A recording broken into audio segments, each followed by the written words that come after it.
is occupational therapy? Occupational therapists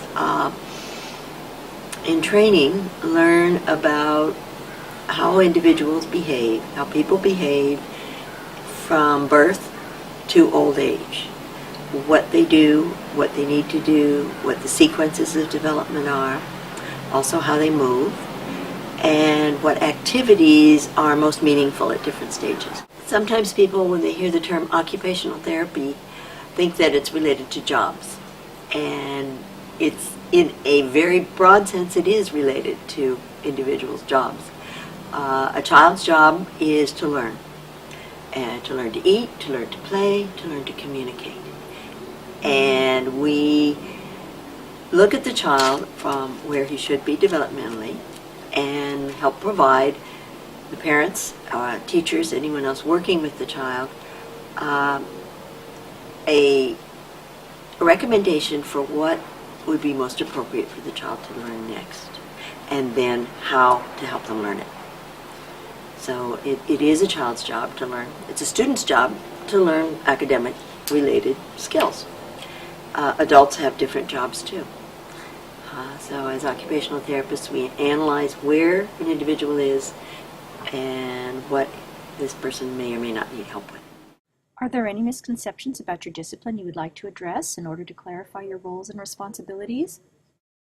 I think often people become confused with the differences between OT and PT, which stands for physical therapy. In general, there's a lot of overlap in what we do with children, especially young children. A good physical therapist, a good occupational therapist will approach activities and learning and muscles through play. As individuals get older, the physical therapists focus a lot on ambulation or walking. They provide braces, therapy walkers for children and adults, and focus more on the whole gross motor aspect of movement and learning. Occupational therapists are experienced in feeding.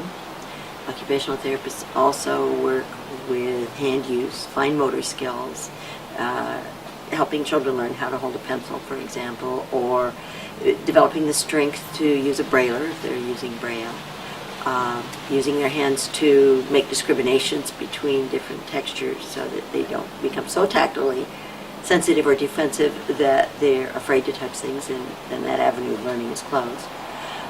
There are also individuals in schools who are adaptive physical education teachers or adaptive PE, and they work with children at school age, helping them learn how to play with other children, ball skills, how to become part of a team if it's appropriate, if it's developmentally appropriate, and just gross motor skills. So ideally, we all work together.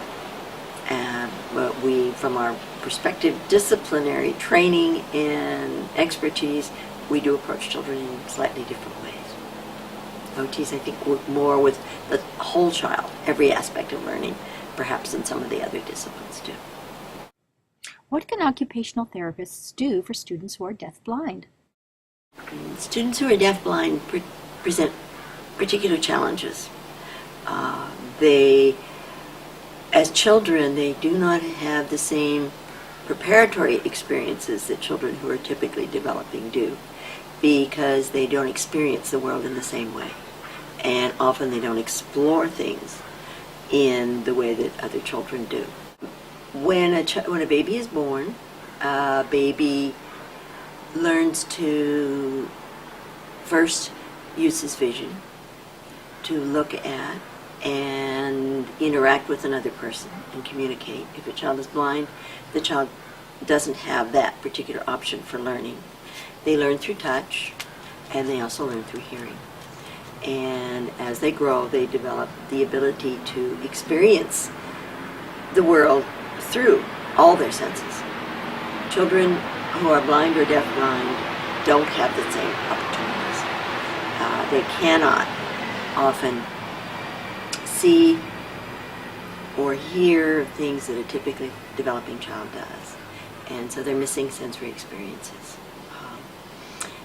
We learn through our bodies. Everyone does, at all ages of development. And for young children, they learn through touching, they learn through bringing things to their mouth, they learn through hearing something, they get curious, and they go towards that item. Children who are blind or deafblind can't do that in the same way because they often don't know something's there. So it's really important to provide them with the same kinds of sensory activities that other children have, but it has to be planned. Sometimes we, as occupational therapists, we plan what's called a sensory diet for children, where we say, okay, this child doesn't move very much in space. We can help him move, but a child his age or at his developmental level would be, for instance, really crawling over and touching a dog bowl, for instance, and splashing in a dog's water dish. A child who cannot see or doesn't have the ability to do that doesn't do it. Children learn from all their experiences, so we can provide that activity for them. You need not to restrict them too much, but that's very difficult.